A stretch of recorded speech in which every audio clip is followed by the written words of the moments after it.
வெற்றிவேல் முருகருக்கு அரோகரா.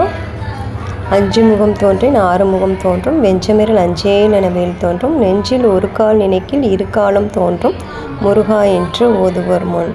அனைத்து முருக பக்தர்களுக்கும் என்னுடைய காலை வணக்கம்.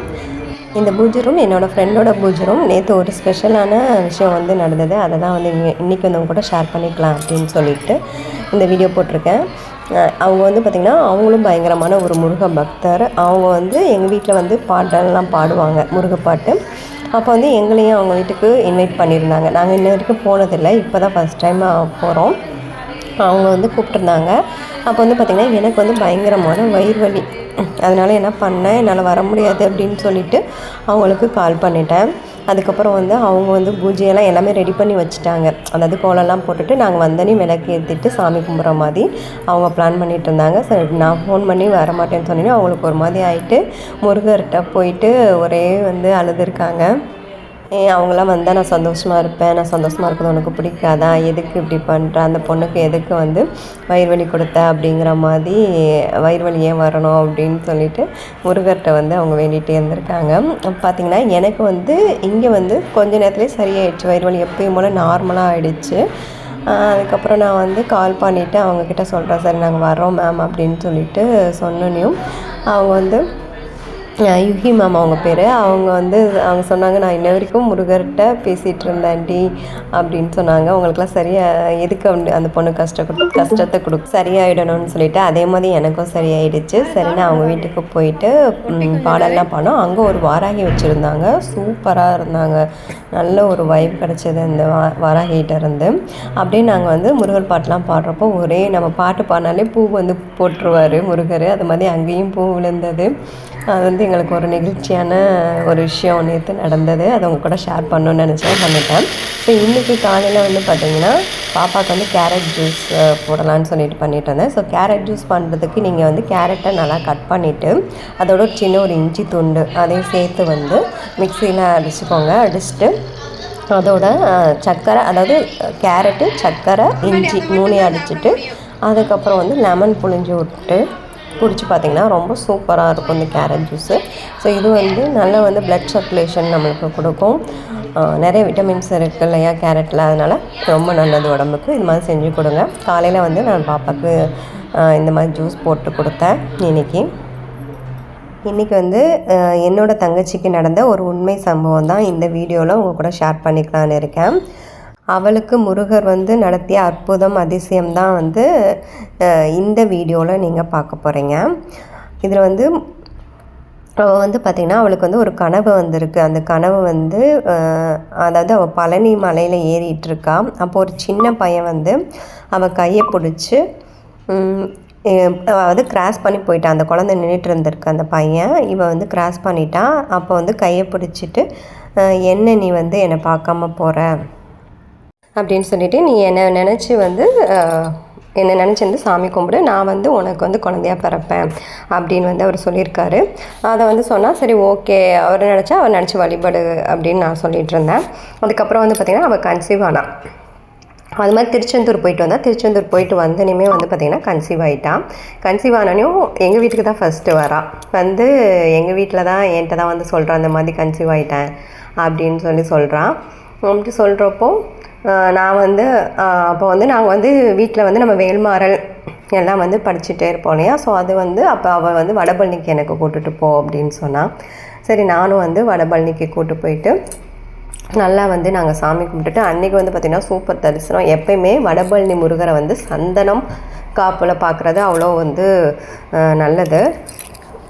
அன்றைக்கி எங்களுக்கு சந்தன காப்பில் தான் அவர் தரிசனம் கொடுத்தாரு முருகர். ஸோ அங்கேயும் வழிபட்டுட்டு அப்படி வந்துட்டோம்.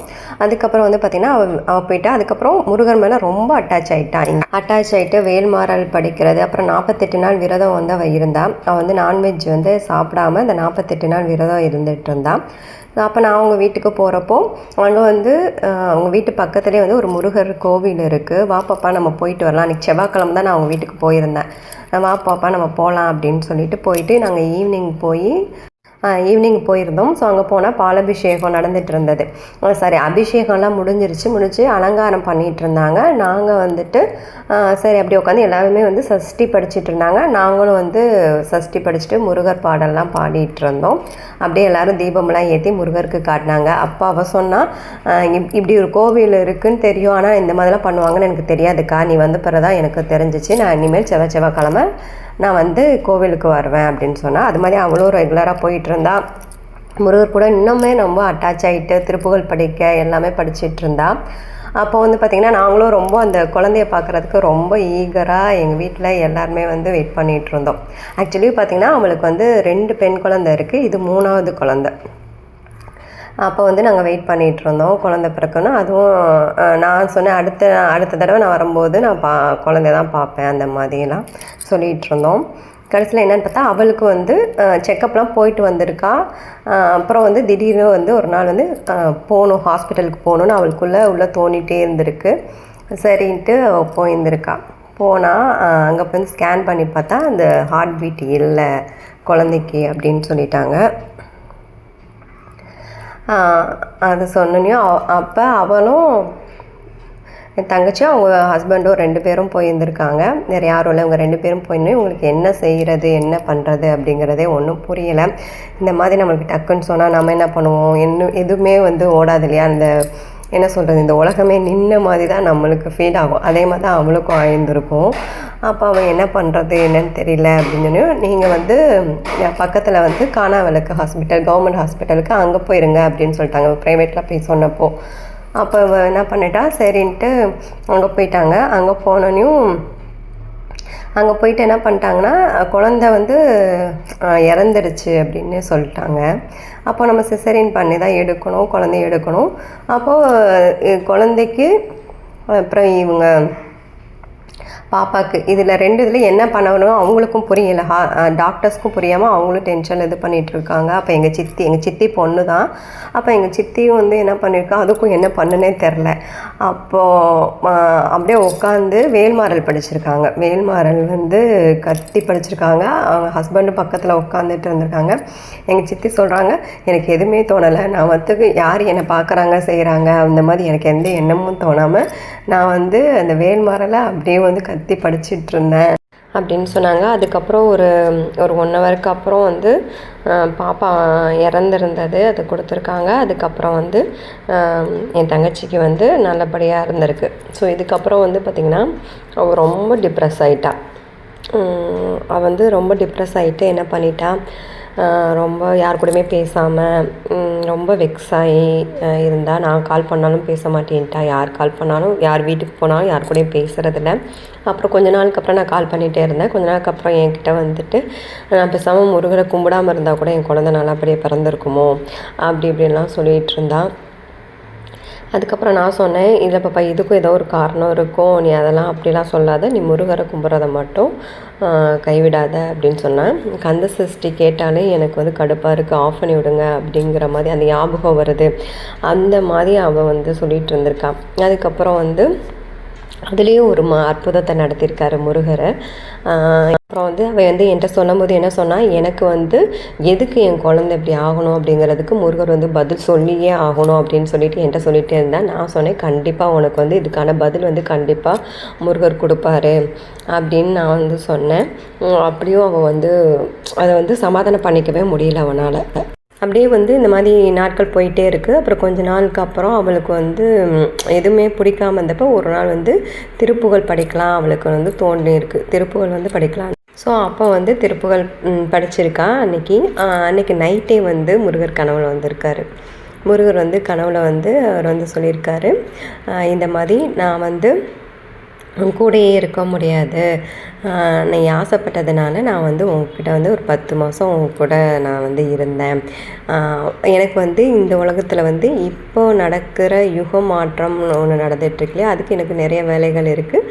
அப்போது வந்து நீ ஆசைப்பட்ட அப்படிங்கிறதுக்காக தான் நான் வந்து உங்ககிட்ட வந்து ஒரு 10 மாதம் இருந்தேன், எனக்கான நீ கவலைப்படாத அப்படின்னு வந்து ஒரு குழந்தையா தேர் இருந்திருக்கு. தேருக்கு பின்னாடி இருந்து ஒரு சின்ன பையன் வந்து சொல்லியிருந்திருக்காரு. எங்கள் தங்கச்சிக்கிட்ட.